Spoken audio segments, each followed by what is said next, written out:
السلام علیکم دوستو، بلا کسی تمہید کے پچھلے کئی دنوں سے چلتے آ رہے تشریحی سلسلے کو آگے بڑھاتے ہوئے چلیے شروع کرتے ہیں طریقہ اسلام کا 5واں بند۔ اس سے پہلے اگر آپ نے اس کا پہلا، دوسرا، تیسرا اور چوتھا بند نہیں دیکھا ہے تو ڈسکرپشن میں دیے گئے لنک پر کلک کر کے اسے ضرور دیکھیں۔ جیسا کہ اس نظم میں زیادہ تر اشعار موٹیویشن کے اوپر ہی ہے، تو علامہ جاری رکھتے ہوئے فرماتے ہیں، غلامی میں نہ کام آتی ہے شمشیریں، نہ تدبیریں، جو ہو ذوق یقین پیدا تو کٹ جاتی ہیں زنجیریں۔ تدبیر کہتے ہیں حکمت عملی کو، کسی بھی کام کو کرنے کے لیے ہم جو دماغ لگا کر جو ایک راستہ نکالتے ہیں اسے تدبیر کہتے ہیں، اور ذوق یقین سے مراد یہاں پختہ ایمان ہے۔ کہنے کا مطلب یہ کہ اے مسلمانوں، ابھی تم سب غلام ہو۔ غلام ہونے کا مطلب صرف یہ نہیں ہے کہ کوئی باہر کا آدمی آئے اور آپ کے ملک پر حملہ کر دے اور آپ کو اپنے ماتحت رکھ لے۔ غلام ہونے کا مطلب یہ بھی ہے کہ آپ ذہنی طور پہ غلام ہو جائیں، آپ اپنے کلچر کو چھوڑ کے کسی دوسرے کلچر کو فالو کرنے لگیں، آپ اپنی مذہبی اور آبائی نظریات سے منہ موڑ لیں۔ تو مسلمانوں کو وہ مخاطب کر کے کہتے ہیں کہ تم ابھی اس طرح کے غلامی میں مبتلا ہو، اور جب تک اس طرح کی غلامی میں مبتلا رہو گے نہ تو تمہاری تلواریں کام آئیں گی اور نہ ہی تمہاری تدبیریں۔ تم لاکھ چاہے کوششیں کر لو، تم لاکھ تدبیریں اختیار کر لو، جب تک تمہارے اندر ذوق یقین پیدا نہیں ہو جاتا، پختہ ایمان پیدا نہیں ہو جاتا، تب تک کوئی فائدہ نہیں۔ جب ایک بار پختہ ایمان پیدا ہو جائے گا تو زنجیریں کٹ جائیں گی۔ زنجیریں کٹنے کا مطلب یہ ہے کہ تمہاری ساری مصیبتیں اور تمہاری ساری پریشانیاں یکسر حل ہو جائیں گی۔ کوئی اندازہ کر سکتا ہے اس کے زور بازو کا، نگاہ مرد مومن سے بدل جاتی ہے تقدیریں۔ یہاں پر علامہ اقبال نے موٹیویشن کی ساری حدیں پار کر دی۔ وہ فرماتے کہ تمہیں اپنے زور بازو کی طاقت کا اندازہ ہی نہیں، تمہارے پاس کتنی بڑی طاقت ہے اس کا تمہیں کوئی اندازہ ہی نہیں۔ نگاہ مرد مومن سے بدل جاتی ہے تقدیریں، یعنی ایک مسلمان کی نگاہ سے تقدیریں بدل جایا کرتی ہیں۔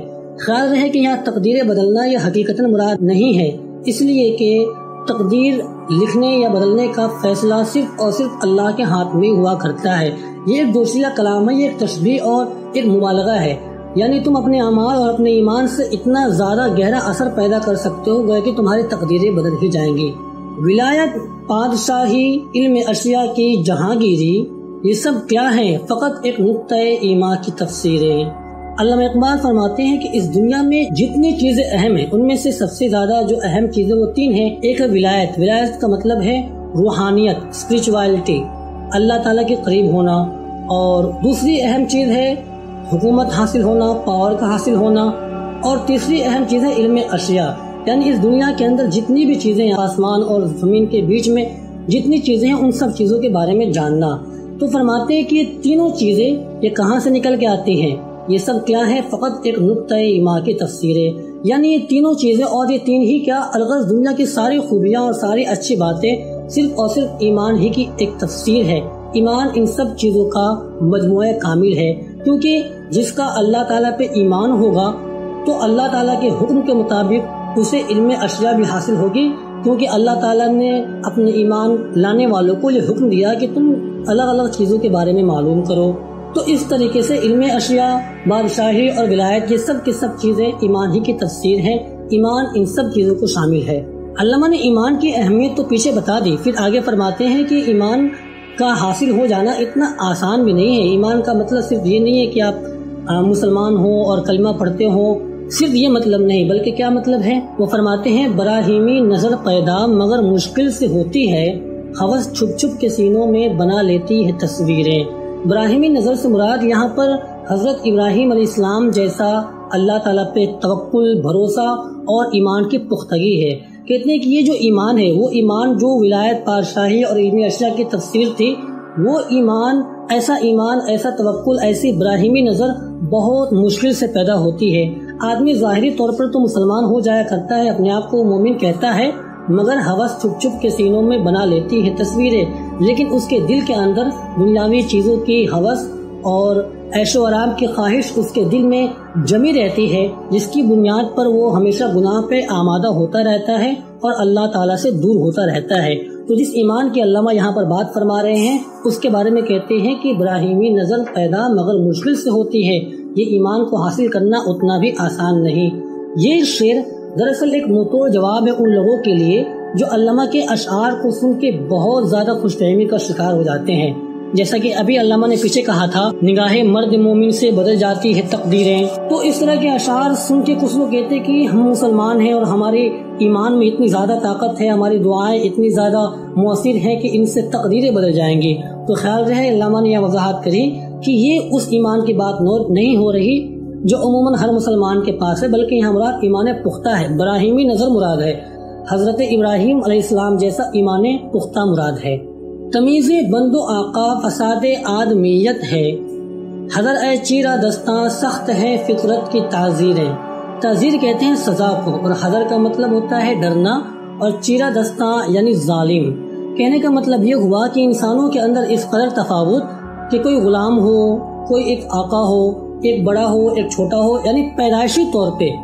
ویسے قابلیت کے بنیاد پر کوئی ایک بڑا ہے کوئی ایک چھوٹا ہے، یہ تو انسانی معاشرہ میں ایک تسلیم شدہ چیز ہے، اس میں کوئی برائی نہیں. پیدائشی طور پہ نسل کی بنیاد پہ، رنگ کی بنیاد پہ، خاندان کی بنیاد پر، یا کسی بھی اس طرح کی چیزوں کی بنیاد پر کسی کو آقا مان لینا یا کسی کو غلام مان لینا، فرماتے ہیں یہ فساد آدمیت ہے، یہ انسانیت کے بالکل خلاف ہے. حذر اے چیرہ دستاں سخت ہیں فطرت کی تعزیریں. کہتے ہیں کہ اے ظالموں، اے ایسا کرنے والوں تم ڈرو، کیونکہ اللہ تعالیٰ کی تعزیرات اور اللہ تعالیٰ کی سزائیں بہت ہی زیادہ سخت ہیں. اس شعر کے اندر علامہ نے انسان دوستی کا بہت ہی بہتر نمونہ پیش کیا ہے، اور ٹھیک اسی مضمون کو آگے بڑھاتے ہوئے اور ایک مثال کے ساتھ لکھتے ہیں کہ حقیقت ایک ہے ہر شے کی خاکی ہو کہ نوری ہو، حقیقت ایک ہے ہر شے کی خاکی ہو کہ نوری ہو، لہو خورشید کا ٹپکے اگر ذرے کا دل چیرے. یہاں علامہ اقبال نے ایک مثال کے ساتھ انسان دوستی کا پیغام دیا. وہ فرماتے ہیں کہ ہر چیز کی حقیقت، ہر چیز کی اصلیت ایک ہی ہے، چاہے وہ مٹی سے بنی ہو یا نور سے بنی ہو، کیونکہ دونوں کے دونوں ہی مادی چیزیں ہیں.